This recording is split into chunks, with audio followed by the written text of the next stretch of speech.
The dust rose in thick clouds behind the herd as Zara Nichols pulled her hat lower over her face, keeping her eyes fixed on the longhorns trudging ahead through the California grasslands. She had been riding with this outfit for 3 weeks now, her secret wrapped tight beneath the oversized shirt and vest she wore, bound carefully each morning before dawn when the other men still snored in their bedrolls. The year was 1878, and a woman had no business on a cattle drive, especially not one carrying the burden she hid beneath layers of cotton and leather. She had left Weaverville in the dark of night, her belongings stuffed into saddlebags, her hair shorn close to her scalp with kitchen shears. The baby's father had been a smooth, talking gambler who disappeared the moment she told him about the child growing inside her, leaving her with nothing but shame and a town full of whispers. Her only choice had been to run, to reinvent herself as a young cowhand desperate for work, and pray that nobody looked too closely at the slight figure who kept to himself and worked twice as hard as anyone else. The trail boss, a grizzled man named Cassidy, had been skeptical when she showed up at the camp outside town, but he needed hands and she could ride. She proved herself that first day, working the flank position without complaint, eating little, and never causing trouble. The other cowboys accepted her as one of their own, a quiet kid they called Z who didn't talk much but could rope a steer with the best of them. But 3 weeks into the drive, her secret was becoming harder to hide. The binding grew tighter each day, the swell of her belly more pronounced. She was 4 months along now, maybe closer to 5, and the loose clothing could only disguise so much. She ate her meals away from the fire when she could, claiming she preferred the quiet, and she never removed her vest, even in the punishing afternoon heat. Ethan Ward noticed things other men missed. It was what made him good at his job, reading the cattle, predicting where trouble might come from, seeing the little signs that meant a storm was brewing or a river crossing would be treacherous. He was 26 years old, the segundo of this outfit, second only to Cassidy himself, and he had earned that position through hard work and careful observation. He had been watching the new hand for days now, something nagging at him that he could not quite place. The kid worked hard, no question about that, but there was something off. The way Z moved careful and measured, never rough or careless. The smooth cheeks that never seemed to show stubble no matter how many days passed. The habit of turning away when changing shirts, always finding a reason to walk off into the brush alone. It was late afternoon when Ethan rode up alongside the younger cowhand, his horse matching pace with Z's paint mare. The herd was moving slow and steady, and the other men were spread out along the line, giving them a moment of relative privacy. "You holding up all right?" Ethan asked, his voice low and easy. Zara glanced at him quickly, then away. "Fine, just fine. You sure about that?" "You have been looking peaked the last few days. Just tired is all. This heat takes it out of a person." Ethan nodded slowly, but his eyes were sharp, taking in details. The way Z sat the saddle, the careful way those hands rested on the pommel, the slight roundness visible even through the loose shirt when the wind pressed the fabric against that slender frame. "If you need to take a spell, nobody would think less of you," Ethan said carefully. "We all have days when we need to catch our breath." "I said I am fine," Zara replied, more sharply than she intended. She could feel his eyes on her, studying her, and panic fluttered in her chest. She had come so far, hidden so well. She could not let it fall apart now. Ethan held up a hand in a gesture of peace. "All right then, just looking out for the crew." He nudged his horse forward, moving up the line, but the concern did not leave his face.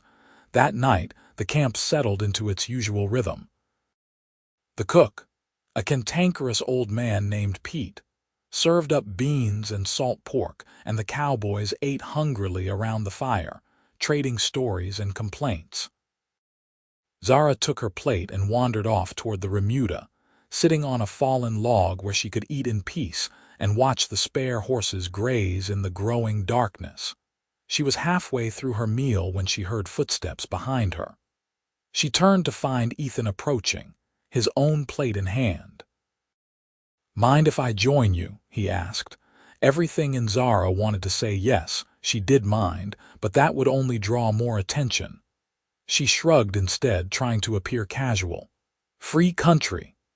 Ethan settled onto the log beside her, leaving a respectful distance between them. For a few minutes they ate in silence, the sounds of the camp drifting over to them, laughter and the low murmur of conversation. "Where you from originally?" Ethan asked after a while. "Up north," Zara said vaguely. "Moved around a lot. Family, not anymore." Ethan nodded, understanding that some questions were not meant to be pushed. Plenty of men on the frontier had pasts they did not care to discuss, and he respected that. But his instincts kept telling him there was more to this particular story. "I grew up in Nevada," he offered, hoping conversation might ease whatever tension was coiling between them. "My father had a small ranch, nothing much, but it was home. Lost him to pneumonia 5 years back, and my mother followed not long after. Sold the place and took to the trail." Seemed easier than staying put with all those memories. Zara felt something soften inside her at his words. She understood loss, understood running from pain. "I am sorry," she said quietly, and meant it. "We all carry something," Ethan replied, his voice gentle. "That is what makes us human." They finished their meals in companionable silence, and when Ethan rose to return to the fire, he paused. "If you ever need anything, Z, you just ask. We look after our own out here." Zara watched him walk away, his tall frame silhouetted against the firelight, and felt tears prick at her eyes. She blinked them away furiously, angry at herself for the weakness. She could not afford kindness right now. Kindness made people look closer, made them ask questions. She needed to stay invisible. Just a few more weeks until they reached the railhead and she could collect her pay and disappear again. But the baby had other plans. The next morning, Zara woke before dawn as usual, but something was different. There was a tightness in her belly that had not been there before, a pressure that made her breath catch. She pressed her hand against her stomach, feeling the firm swell beneath her palm, and her heart began to race. She was showing more than ever, the binding barely concealing the truth anymore. She dressed quickly in the darkness, wrapping the cloth around her midsection tighter than before, wincing at the discomfort. But when she stood, she could see the telltale curve even through her shirt. She grabbed her vest and buttoned it quickly, then pulled on her duster despite the promise of heat, anything to hide the evidence of her condition. The day passed in a blur of anxiety. Every time someone looked at her, Zara was certain they knew. Every casual comment felt loaded with hidden meaning. She worked herself harder than ever, pushing cattle, eating dust, anything to prove she belonged here and deflect suspicion. By mid-afternoon, she was exhausted, swaying in the saddle. The sun beat down mercilessly and sweat soaked through her layers of clothing. Her vision blurred at the edges and she shook her head, trying to clear it. She needed water, needed rest, but she could not stop, could not show weakness. Ethan had been watching her all day, his concern growing with each passing hour. The kid was going to collapse if he kept pushing like this. Finally, when Z's horse stumbled and the young cowhen barely caught themselves, Ethan rode over quickly. "That is enough," he said firmly. "You are going to hurt yourself or your horse. Get to the supply wagon and rest." "I am fine," Zara protested weakly. "You are not fine, and I am not asking." Ethan's voice held authority now, the voice of a man used to being obeyed. Go, now, that is an order. Zara wanted to argue, but the world tilted dangerously, and she knew he was right.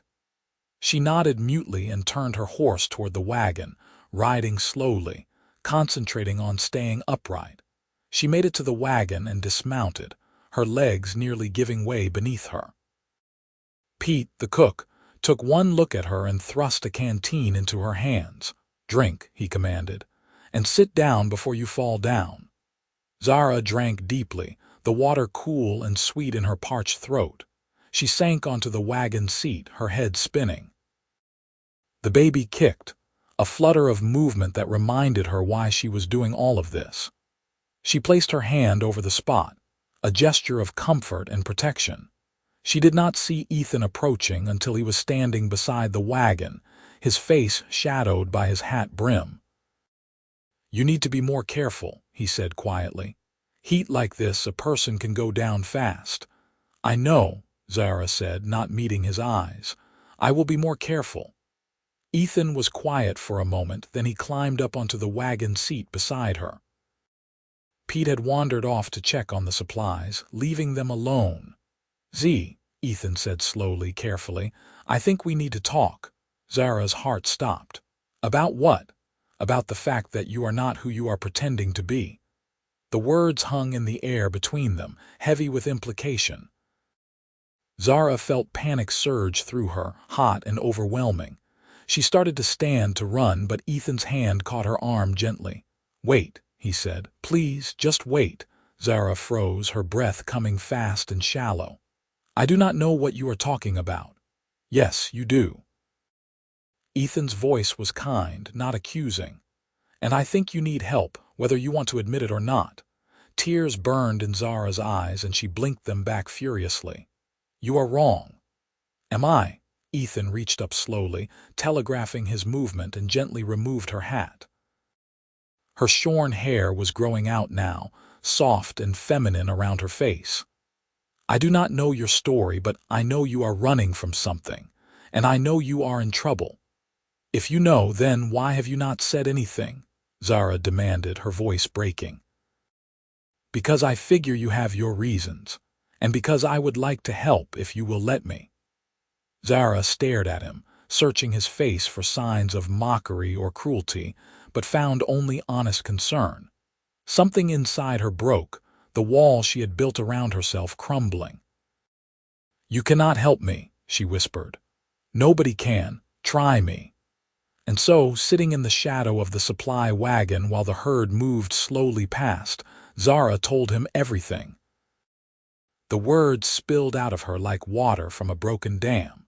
All the fear and shame and desperation she had been carrying alone for months. She told him about the gambler, about Weaverville and the whispers, about cutting her hair in the middle of the night and riding out with nothing but hope and determination.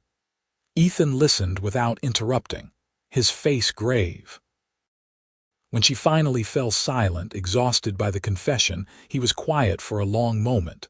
"How far along are you?" he asked finally. 4 months, maybe 5, I am not exactly sure." "And where were you planning to go after the drive?" Zara shrugged helplessly. "I do not know. Somewhere." "Anywhere. I just needed money to start over." Ethan removed his hat and ran a hand through his dark hair, thinking. "All right," he said finally. "Here is what we are going to do.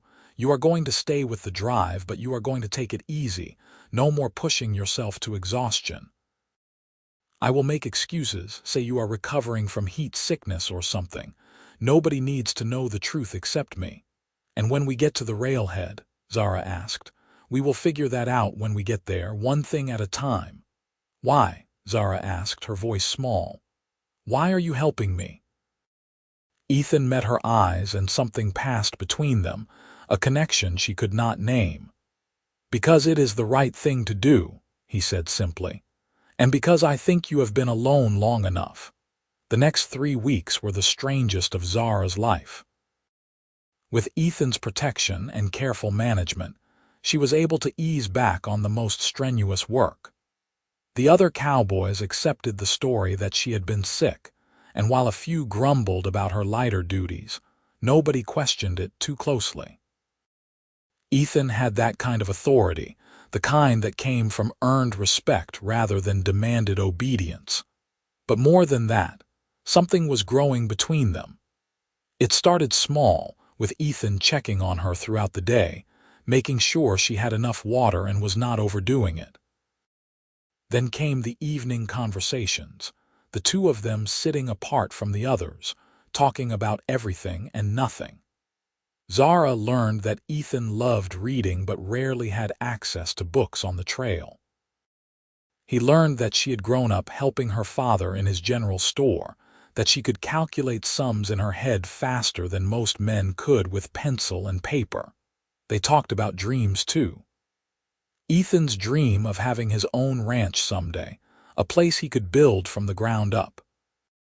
Zara's dream, quieter now but still present, of giving her baby a good life, a safe home. "What do you think it will be?" Ethan asked one night, gesturing toward her belly, which was unmistakable now when she removed the heavy vest in the privacy of his company. Zara placed her hand over the swell, feeling the baby move. "I do not know. I am not sure it matters." "Of course it matters," Ethan said gently. "Boy or girl, that baby is going to be loved." Zara looked at him, really looked at him, and felt something shift in her chest. "You say that like you believe it." "I do believe it. You do not even know me, not really." "I know enough," Ethan said, his eyes holding hers. "I know you are brave enough to ride 600 miles pretending to be someone you are not, all for the sake of your child. I know you work harder than men twice your size and never complain. I know you have a sharp mind and a kind heart, even when life has not been kind to you. That is enough for me." Zara felt tears spill down her cheeks, and this time she did not try to hide them. "I am scared," she admitted. "I am so scared, Ethan." He moved closer, closing the distance between them, and pulled her into his arms. It was the first time anyone had held her since she learned about the baby, and something inside her broke open. She cried against his chest while he stroked her hair, murmuring words of comfort. "You are not alone anymore," he said into her hair. "I promise you that. Whatever comes, you are not facing it alone." When she finally pulled back, wiping her eyes, she found him watching her with an expression she could not quite read. "What?" she asked. "Can I ask you something?" Ethan said. "Anything. Do you have any feelings for him? The father?" Zara shook her head vehemently. "No. I thought I did for a little while, but I was wrong. He was not a good man. I see that now." Ethan nodded, looking relieved. "Good, because I need to tell you something and I want you to really hear me." Zara's heart began to beat faster. "What is it?" "I have feelings for you, Zara." "Real feelings. I know this is fast, I know the circumstances are complicated, but I need you to know. I think about you all the time. When I wake up, you are my first thought. When I go to sleep, you are my last. And that baby you are carrying, I do not care that it is not mine. I would be honored to help you raise it if you will have me." Zara stared at him, stunned into silence. "You cannot mean that," she whispered. "I have never meant anything more in my life. Ethan, I am pregnant with another man's child. I am broke. I have nothing to offer you." "You have everything to offer me," he said, taking her hands in his. "You are strong and smart and beautiful. You make me want to be better, do better. I love you, Zara. I think I have loved you since that first day you rode into camp with your chin up and determination in your eyes." "I love you too," Zara said, the words escaping before she could stop them, but she did not want to stop them. They were true as anything she had ever known. "I love you, and it terrifies me." "Love is supposed to be a little terrifying," Ethan said with a smile. He leaned forward slowly, giving her time to pull away, but she did not. When his lips met hers, it was gentle and sweet and full of promise. When they finally parted, Zara was breathless. "What do we do now?" she asked. "We finish this drive," Ethan said. "And then we figure out the rest of our lives together." The remaining days of the drive passed in a haze of cautious happiness. Zara still kept her secret from the rest of the crew, but knowing Ethan was beside her made everything easier. He found ways to be near her throughout the day, their hands brushing when he passed her a canteen, their eyes meeting across the campfire at night. But all good things must face their trials, and theirs came on a sweltering afternoon when they were just 3 days from the railhead. Cassidy, the trail boss, rode up beside Ethan with a troubled expression. "We need to talk about your friend," he said without preamble. Ethan felt his stomach drop. "What about him?" "Pete told me something interesting this morning. Said he saw the kid without his vest last night. Said there is something strange about his shape. Now, I am not one to pry into other people's business, but I need to know if there is going to be trouble when we reach town. The buyers do not take kindly to irregularities." Ethan thought fast. "Z got injured a while back, broke some ribs. They healed wrong, left him with an odd shape. That is why he is sensitive about it." Cassidy studied him with sharp eyes. "That the truth?" "That is the truth," Ethan lied smoothly. He hated lying to Cassidy, who had always been fair with him, but he would do worse to protect Zara. "All right then," Cassidy said slowly. "But Ward, if there is something else going on, something that is going to blow back on this outfit, I need to know now." "There is not," Ethan said firmly. "Z is a good hand, and whatever his personal situation, it does not affect the drive." Cassidy nodded and rode off, but Ethan could tell he was not entirely convinced. That night he found Zara and told her what had happened. "We need to be more careful," he said. "Just a few more days and then we will be clear." But fate had other plans. The next afternoon, as they were fording a shallow creek, Zara's horse spooked at a water snake. The paint mare reared and Zara, off balance and heavy with child, tumbled from the saddle. She hit the water hard, the breath knocked from her lungs, and for a terrifying moment she could not find her feet. Strong hands grabbed her, hauling her upright. It was one of the other cowboys, a young man named Billy, and his face was full of concern. "Are you all right?" he asked, but his voice trailed off as his eyes traveled downward. Zara's shirt was plastered to her body, and there was no hiding the curve of her belly now. Billy's eyes went wide, his mouth falling open. "You are a woman," he said, shocked, "and you are pregnant." Other cowboys were riding over now, drawn by the commotion. Zara tried to cover herself with her arms, but it was too late. The secret was out. "What in the hell?" one of the men said. "This is a joke, right?" another asked. Cassidy rode up, his face thunderous. "What is going on here?" "Boss, that is not a kid," Billy said, pointing at Zara. "That is a woman, and she is carrying a baby." Cassidy dismounted and strode over to Zara, who stood dripping in the creek, her head high despite the fear coursing through her. He looked at her for a long moment, then at Ethan, who had ridden up and was sitting tense in his saddle. "You knew," Cassidy said to Ethan. "Yes," Ethan admitted. There was no point in lying now. How long? A few weeks. Cassidy swore, a long, creative string of profanity. "This is a disaster. A woman on the drive, pregnant no less. If word gets out, we will be the laughingstock of every outfit in California." "She has worked as hard as any man here," Ethan said, his voice hard. "Harder than most. She has earned her place." "That is not the point," Cassidy snapped. "The point is she lied. You both lied." "What was I supposed to do?" Zara asked, finding her voice. It came out stronger than she felt. "I needed work, needed money for my baby.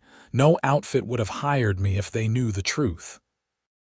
"Damn right they would not have," one of the other cowboys muttered.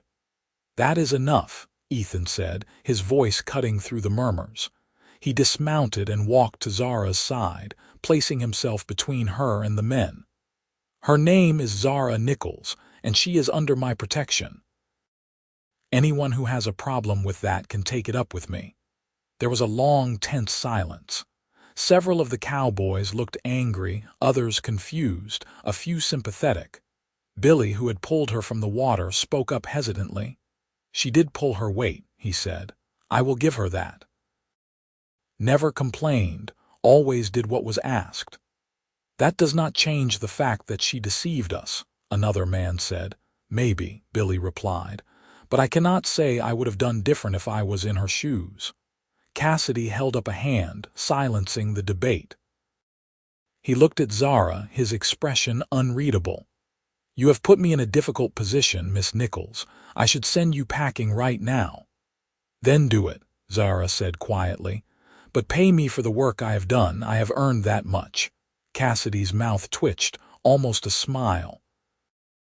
"You have got spirit, I will give you that." He looked at Ethan. "And you are willing to stake your reputation on her?" "Without hesitation," Ethan said. "All right then. Here is what is going to happen. Miss Nichols rides in the supply wagon from here on out. No more pretending to be a cowhand.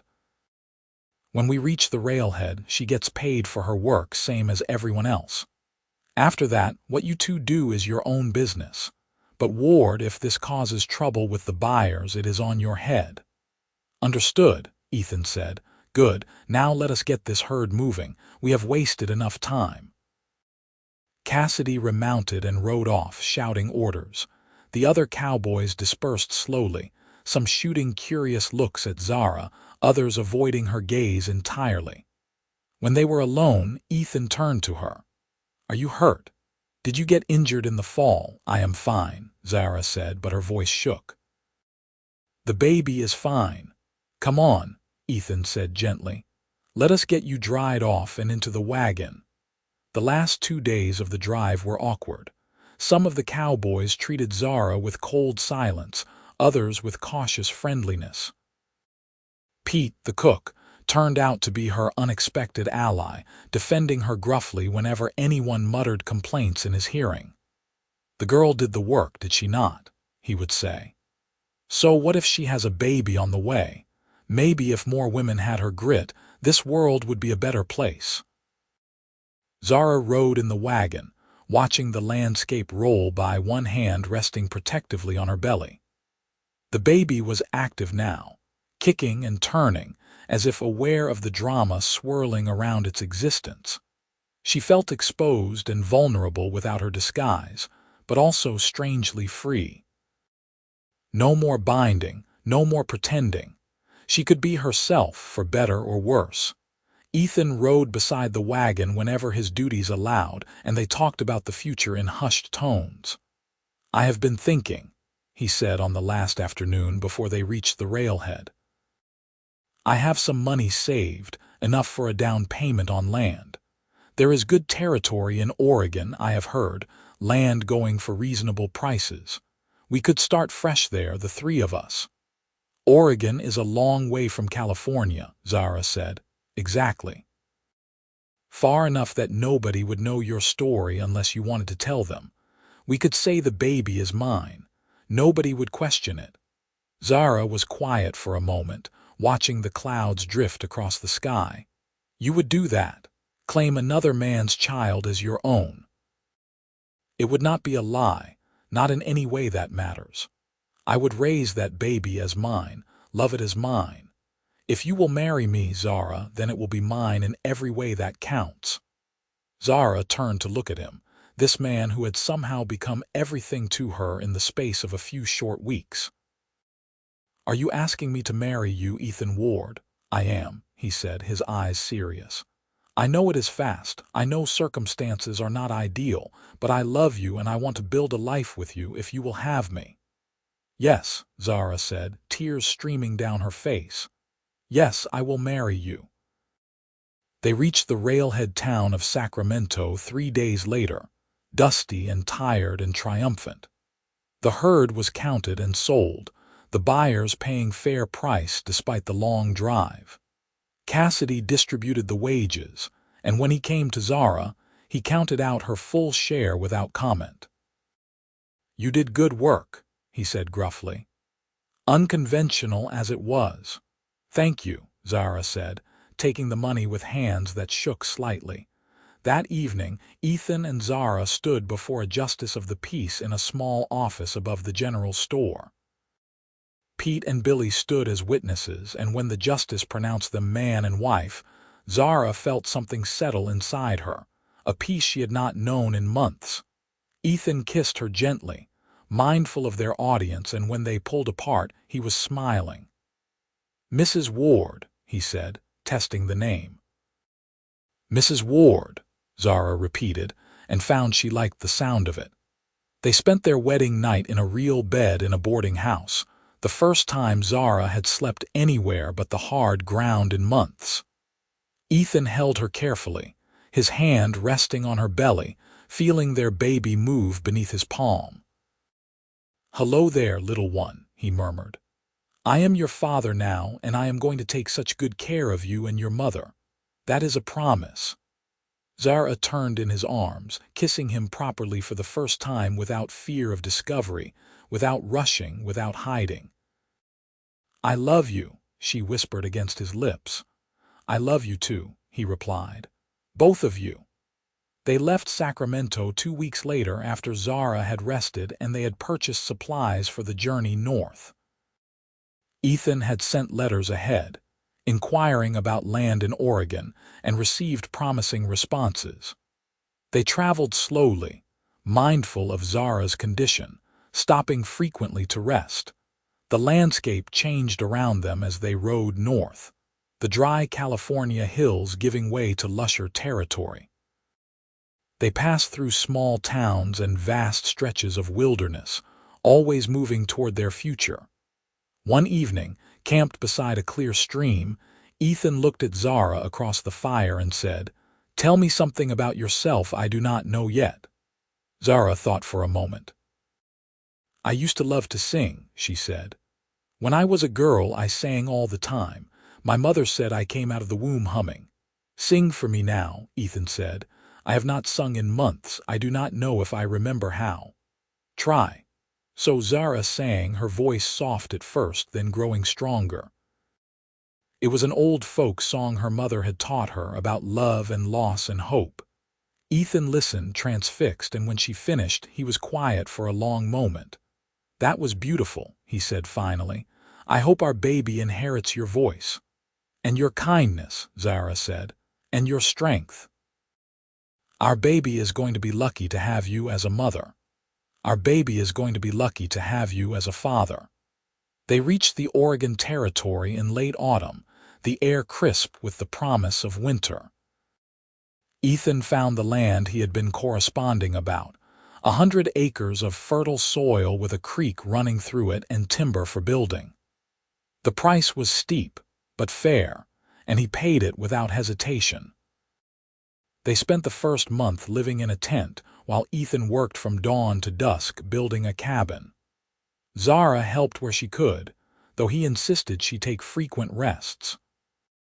She organized their supplies, planned the layout of their future home, and felt the baby grow heavier inside her with each passing day.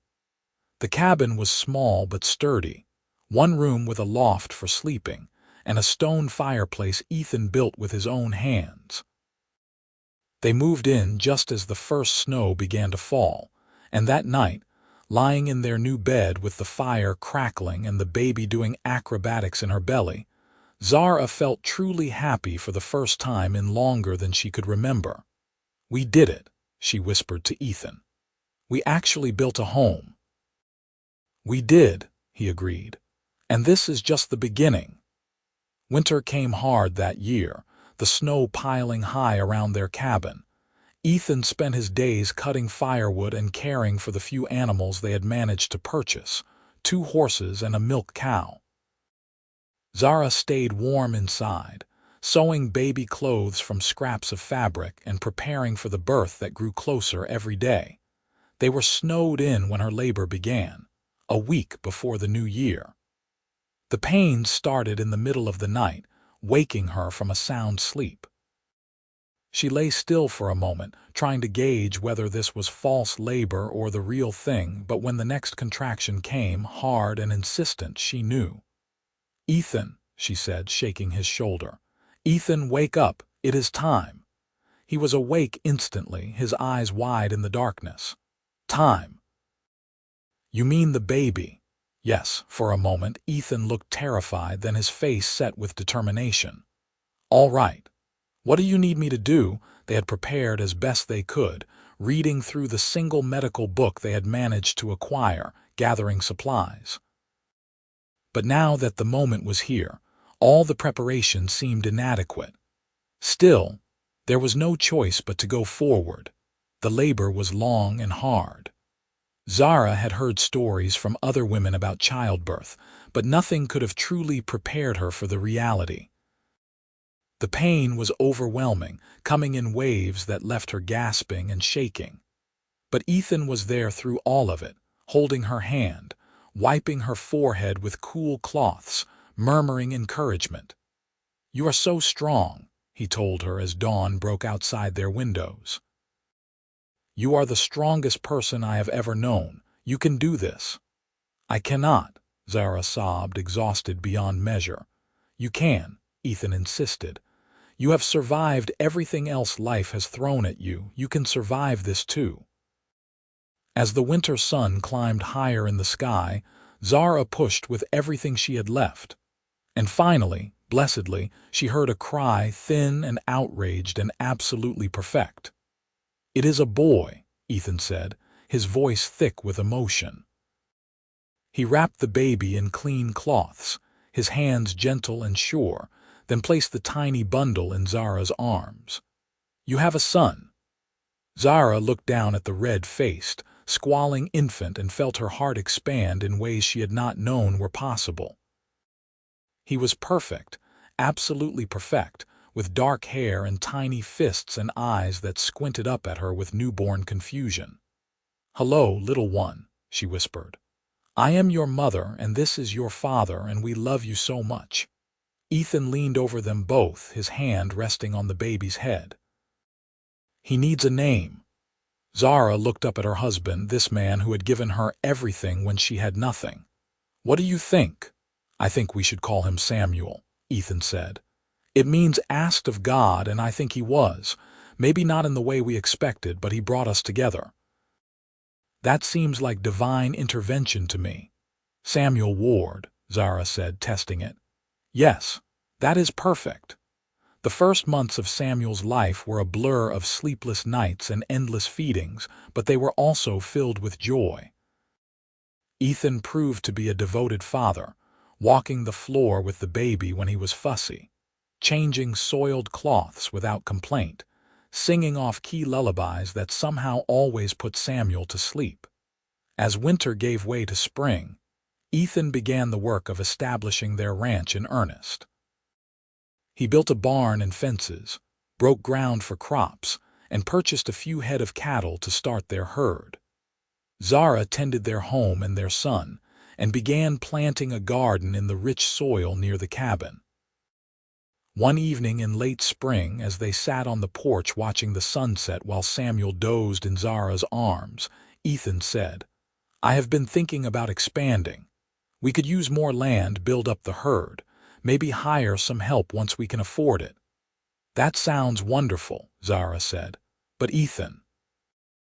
"Yes, I am happy right now, just like this. You, me, Samuel, our little cabin and our little ranch. I do not need anything more than what we have." Ethan leaned over and kissed her temple. "I am happy too, happier than I ever thought I could be. But I want to build something lasting, something we can pass down to Samuel and any other children we might have." Zara smiled. "Other children? Are you already planning on more?" "Maybe," Ethan said, grinning. "If you are willing, I think I would like a daughter eventually. A little girl with your eyes and your spirit." "Let us see how we manage with this one first," Zara said, laughing. But the idea was not unpleasant. She could picture it, their family growing, children running through the fields while she and Ethan grew old together. The years passed, marked by the steady rhythm of ranch life. Samuel grew from an infant to a toddler to a bright, curious little boy who followed Ethan everywhere, mimicking his father's every move. When Samuel was 3, Zara discovered she was pregnant again. And this time there was no fear, only joy. Their daughter was born on a warm summer evening, her arrival far easier than Samuel's had been. She came into the world with a full head of dark hair and lungs that made her opinions known immediately. "Definitely has your spirit," Ethan said, laughing as he held the squalling baby. They named her Clara, and she was indeed everything Ethan had hoped for. Strong-willed and fearless, she kept up with Samuel despite being 3 years younger, climbing trees and chasing chickens and generally terrorizing the ranch animals. The ranch prospered over the years.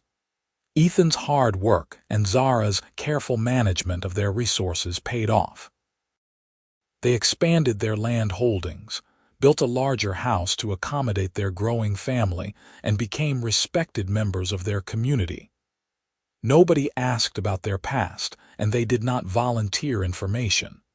They were simply the Ward family, hardworking and honest, and that was enough. When Samuel was 10 and Clara 7, Zara found herself pregnant again.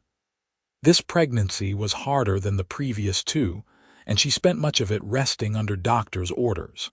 But when their second son was born, healthy and strong, all the difficulty seemed worthwhile. They named him Thomas, and he was the perfect completion to their family.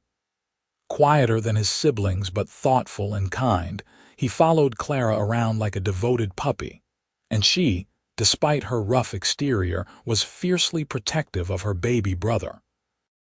One evening, when Thomas was 5 and the older children were helping with evening chores, Zara and Ethan sat on their porch watching the sun set over land they had built together.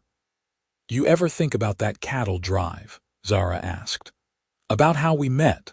"All the time," Ethan admitted. "I think about how brave you were, riding all those miles disguised as a boy. I think about how close we came to never meeting at all.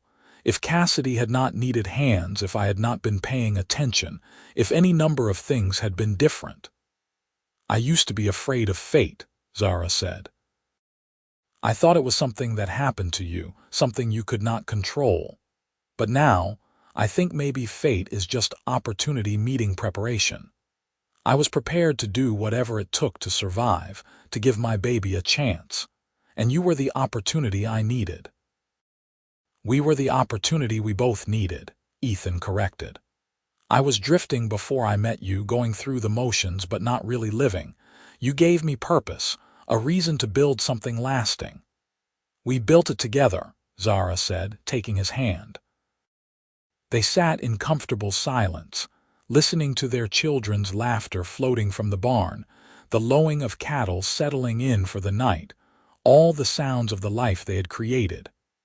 "I love you," Ethan said, the words as heartfelt as the day he first spoke them. "I love you too," Zara replied. "Today, tomorrow, always." As the stars began to emerge in the darkening sky, Samuel came running up to the porch, his face flushed with excitement. "Pa, one of the cows is having her calf. Can I stay and watch, please?" Ethan looked at Zara, who nodded with a smile. "All right," he said, standing and ruffling his son's hair. "Let us go see." Zara watched them go, father and son walking side by side, so similar in their movements it made her heart ache. Then Clara appeared, holding Thomas's hand, both of them covered in dirt from some adventure. "Mama, we found a nest of baby rabbits in the field," Clara announced. "They are so tiny. Can we keep them?" "Wild animals need to stay wild, sweetheart," Zara said gently. "But you can visit them every day if you want." Clara considered this, then nodded. "That is fair. Come on, Tommy, let us wash up for supper." She pulled her little brother toward the pump, already chattering about their next adventure. Zara watched them go, her heart full to bursting. 20 years had passed since that terrifying night when she had cut her hair and ridden away from Weaverville. 20 years since she had disguised herself as a cowboy, desperate and alone. So much had changed, But one thing remained constant. The love she and Ethan shared, grown stronger and deeper with each passing year. That night, after the children were asleep and the house was quiet, Ethan found Zara in the parlor, working on some mending by lamplight. He sat beside her, taking the needle from her hands. "That can wait," he said. "Can it?" Zara asked, smiling. "It can." He pulled her close, kissing her the way he had on their wedding night, with tenderness and passion and promise. "I want to tell you something." "What is it?" "Every day with you is a gift. Every morning I wake up beside you. Every evening we sit together on this porch. Every moment we watch our children grow. All of it. I never want you to forget that." "I will not forget," Zara said, her voice thick with emotion. "How could I? You saved me, Ethan. You and the children, you are my whole world." "You saved yourself," Ethan corrected. "I just had the good sense to recognize what I was seeing. You were always strong, always brave. I just gave you a safe place to land." "We gave each other that," Zara said. "A safe place to land." They sat together in the lamplight, holding each other, while outside the Oregon night deepened and the stars wheeled overhead. Their ranch stretched around them, built from nothing but determination and love. Their children slept safely in their beds, secure in the knowledge that they were cherished. And Zara knew with absolute certainty that she was exactly where she was meant to be. The years continued to unfold, bringing their share of challenges and triumphs. There were hard winters when they worried about the cattle, dry summers when the creek ran low and they prayed for rain. There were illnesses that kept them up at night, accidents that stopped their hearts, moments of fear when they remembered how fragile life could be. But there was also laughter, so much laughter. Birthday celebrations and holiday gatherings, summer afternoons swimming in the creek, winter evenings reading by the fire, first steps and first words, scraped knees and wounded pride, all the small dramas and joys of raising children. Samuel grew into a tall, serious young man, responsible and steady like his father. He took to ranching naturally, and by the time he was 18, he was running much of the operation himself. Clara was wild and free-spirited, breaking horses and mending fences, and declaring she would never marry because no man could keep up with her. Thomas, the surprise baby who completed their family, was gentle and artistic, filling notebooks with drawings of the ranch and the animals and his family. When Samuel turned 20, he surprised them all by announcing his engagement to a neighboring rancher's daughter, a kind, practical girl named Margaret who could rope a steer as well as any man. The wedding was held at the Ward Ranch, with what seemed like the entire territory in attendance. Zara stood beside Ethan, watching their eldest son pledge his life to another, and felt the bittersweet pang of time's passage. Samuel was a man now, starting his own family, but she could still see the infant she had held that snowy morning, the toddler who had chased chickens, the boy who had sat on his father's shoulders.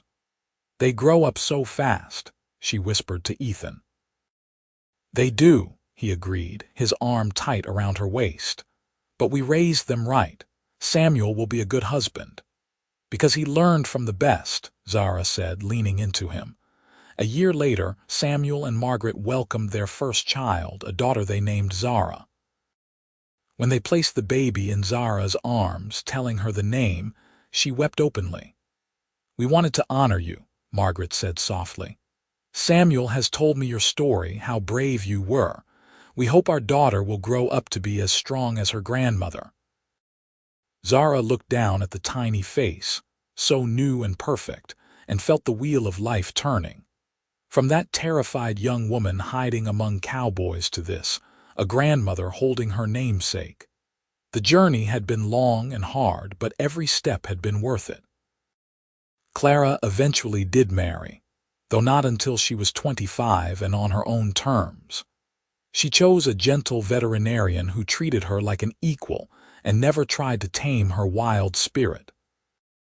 They settled on a ranch nearby, and Clara continued to ride and rope and live exactly as she pleased, now with a partner who supported her completely. Thomas, to no one's surprise, became an artist. He moved to Portland for a few years, studying and developing his talent, but eventually returned home. He built a studio on the ranch property and made a living painting landscapes and portraits, capturing the beauty of the life they had built. Through it all, Ethan and Zara remained the foundation. They were the steady presence their children and grandchildren could always count on. The ranch was their gathering place, the house always open, the table always welcoming. On holidays, the rooms filled with noise and chaos and love, multiple generations under one roof, sharing meals and stories and creating new memories. On their 25th wedding anniversary, Ethan surprised Zara with a trip. They traveled back to California, retracing the route of that long-ago cattle drive. So much had changed. Towns had sprung up where there had been only wilderness. Railroads crossed land that had once known only wagon tracks. But the bones of the landscape remained the same, and Zara could still see the ghosts of their younger selves, riding side by side toward an unknown future. They stopped in Sacramento, staying in a fine hotel rather than the rundown boarding house where they had spent their wedding night. Over dinner, Ethan reached across the table and took her hand. "I have been thinking," he said. "That is always dangerous," Zara teased. He smiled. "I want to give you something. I should have given it to you years ago." He pulled out a small box and opened it, revealing a delicate gold ring set with a single diamond. "When we got married, I did not have money for a proper ring. I have regretted that ever since, so I am giving you one now. 25 years late, but with all the love I had then and more that I have found since." Zara stared at the ring, tears streaming down her face. The simple gold band she had worn for a quarter-century was precious to her, but this gesture, this acknowledgement of their journey together, meant everything. "Put it on with the other one," she said softly. "I do not want to replace what we started with. I want to add to it." Ethan slid the ring onto her finger above her wedding band, and it fit perfectly. Zara held up her hand, watching the diamond catch the light, but it was the simple gold band beneath that made her smile. "I love you, Ethan Ward," she said. "I love you, Zara Ward," he replied. "Thank you for taking a chance on a cowboy who fell in love with you in the middle of a cattle drive. Thank you for seeing me when I was trying so hard to be invisible," Zara said. "Thank you for loving me when I did not think I deserved to be loved."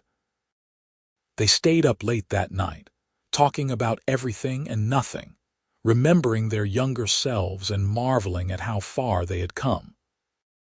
And when they finally fell asleep, it was wrapped in each other's arms, just as they had been on their wedding night, just as they would be for all the nights to come.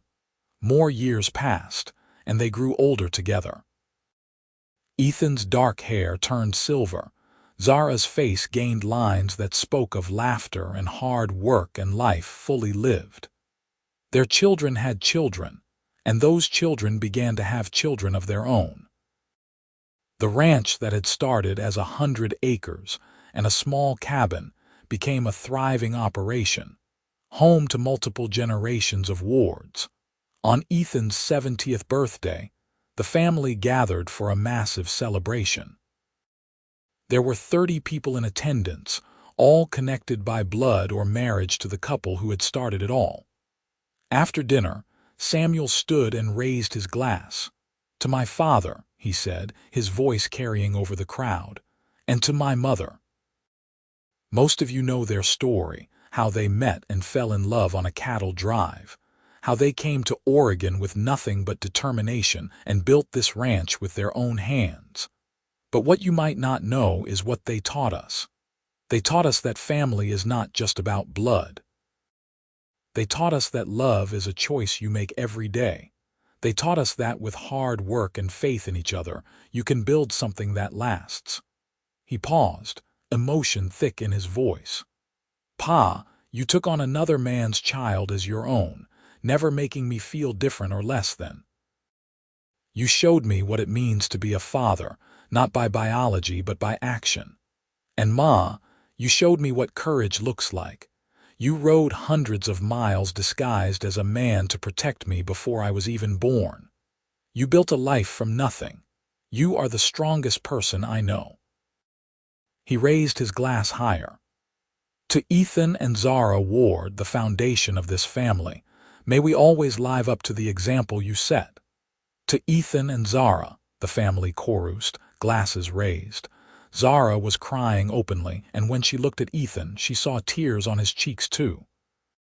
Samuel came over and embraced them both, followed by Clara and Thomas, and then the rest of the family piled in, a tangle of arms and love and connection. That night, after everyone had gone home or gone to bed, Ethan and Zara sat on their porch one more time. The stars were brilliant overhead, the same stars that had witnessed their first hesitant conversations decades ago. "Did you ever imagine this?" Ethan asked. "All those years ago, did you ever think your life would turn out like this?" Zara considered the question carefully. "No," she said honestly. "When I was hiding among those cowboys, I could not see past the next day. I was just trying to survive.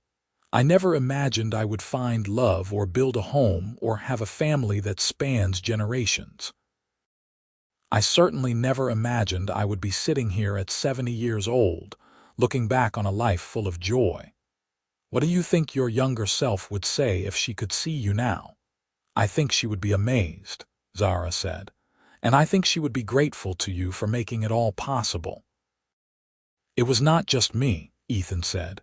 "It was both of us working together. That is what made it work." "Yes," Zara agreed. "That is what made it work." They sat in silence for a while, holding hands, feeling the weight of all the years between them. Then Ethan spoke again, his voice soft. "I need to tell you something, and I need you to really hear me." Zara turned to him, concerned by his serious tone. "What is it?" "Loving you has been the greatest privilege of my life. Every day, every moment. When I am gone, I want you to remember that. I want you to remember that you gave me a reason to live, a purpose. You made my life mean something." "Ethan, do not talk like that," Zara said, fear clutching at her heart. "We are not young anymore, my love. We have to face facts, but I am not afraid because I know what we built will last. Our children, our grandchildren, this ranch, it will all go on. That is what matters." "What matters is that I love you," Zara said fiercely, "and I need you here with me." "And I will be here as long as I can," Ethan promised. "But when my time comes, I do not want you to grieve forever. I want you to remember the good times. I want you to sit on this porch and watch the sunset and feel joy, not sorrow." "I will grieve," Zara said, "but I will also remember. How could I forget?" Ethan pulled her close, and they stayed that way until the stars began to fade and dawn approached.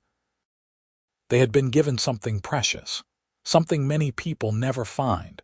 True love, lasting love, the kind of love that builds legacies and spans generations. Ethan lived another 5 years, and they were good years. He slowed down, letting Samuel take over more of the ranch operations, but he was still present, still engaged. He taught his grandchildren to ride and rope, told stories about the old days, and spent his evenings on the porch with Zara, watching the sun set over the land they loved. When he finally passed, it was peacefully in his sleep, with Zara beside him. She woke in the morning to find him gone, his face peaceful, and though her heart broke, there was comfort in knowing he had not suffered. The funeral was huge, the church overflowing with family and friends and neighbors whose lives Ethan had touched. They laid him to rest on a hill overlooking the ranch, under a spreading oak tree he had planted 40 years earlier. Zara stood at the graveside, supported by her children, and spoke the words she had been holding in her heart. "You saved me," she said simply. "You saw me when I was invisible. You loved me when I was unlovable. You gave me everything, and I will carry that with me until we meet again." The years after Ethan's death were hard, but Zara endured. She stayed on the ranch, refusing to leave the home they had built together. Her children visited often. Her grandchildren came to learn family history at her knee, and she found peace in the rhythms of ranch life that had sustained her for so long. She lived to be 92 years old, sharp and alert until the very end. On her last day, surrounded by 3 generations of the family she and Ethan had created, she smiled and closed her eyes.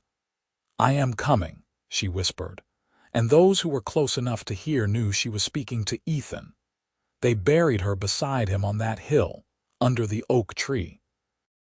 Her headstone reads simply, "Zara Ward, beloved wife, mother, grandmother, great-grandmother." But those who knew her story understood that those words could never capture everything she had been. She had been a woman desperate enough to disguise herself as a man. She had been a mother willing to sacrifice everything for her child. She had been a pioneer who helped build a life from nothing. But most of all, she had been someone who understood that love, real love, was worth any risk, any hardship, any challenge. And in the end, that was the legacy she left behind. Not just the ranch or the family tree or the material things they had accumulated, but the knowledge that love, true and deep and lasting, could overcome anything. That 2 people, finding each other in the most unlikely circumstances, could build something that would endure for generations. Years later, long after Zara and Ethan had passed, their great-granddaughter stood on that same hill, looking out over the ranch that had grown and prospered over the decades. She was 23 years old, strong and capable, with her great-grandmother's eyes and her great-grandfather's determination. She had grown up hearing the story of how Ethan and Zara met, how Zara had ridden hundreds of miles disguised as a cowboy, how Ethan had seen through the disguise and fallen in love anyway. It was the family's favorite story, told and retold at every gathering, polished smooth by repetition but never losing its power. As she stood there, the wind whipping her hair around her face, she thought about what it must have taken for Zara to do what she did. The courage, the desperation, the sheer force of will.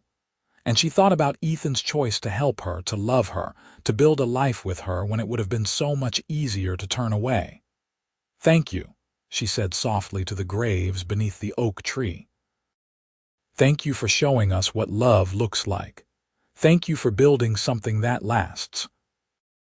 The wind answered, rustling through the oak leaves, and somewhere in that sound, she could almost hear laughter, could almost see 2 young people sitting on a porch, hands intertwined, watching the sunset over land they had claimed as their own. Their story had begun with fear and secrecy, with a woman hiding among cowboys and a man who noticed what others missed. But it had ended with love that spanned generations, with a family tree that spread wide and strong, with proof that sometimes the most unlikely beginnings lead to the most beautiful endings. And that, more than anything else, was what endured. Not just the ranch or the family name, but the example they had set. That love was worth fighting for. That family was what you made it. That courage came in many forms, and that sometimes the bravest thing you could do was trust another person with your heart. The sun set over the Oregon ranch, painting the sky in shades of gold and crimson, and the land that Ethan and Zara Ward had claimed so many years ago stretched out in all directions, fertile and thriving. Their great-granddaughter turned to walk back down the hill, her heart full of gratitude for the legacy she had inherited. Behind her, if you looked carefully, You might have seen two figures sitting beneath the oak tree, hands clasped, watching the sunset together one more time. But they were only shadows now, memories made real by love and devotion. They had lived their lives fully, loved completely, and left behind something that would never fade. Their story was over, but its echoes would continue forever, passed down through generations. A reminder that love, real love, could transform everything. That a woman desperate enough to hide among cowboys and a man kind enough to see her truth could build something extraordinary. And in the end, that was all that mattered. Not how the story began, but how it unfolded, how it grew, how it lasted. Ethan and Zara Ward had found each other against all odds, and they had created something beautiful. Their love story, born on a dusty cattle trail in 1878, had become legend, but more than that, it had become foundation. Foundation for a family, for a legacy, for proof that sometimes, against all odds, love really does conquer all. The stars emerged one by one in the darkening sky. The same stars that had watched over Ethan and Zara all those years ago. The same stars that would watch over their descendants for years to come. And somewhere in that vast expanse, two souls rested together, their journey complete, their love eternal.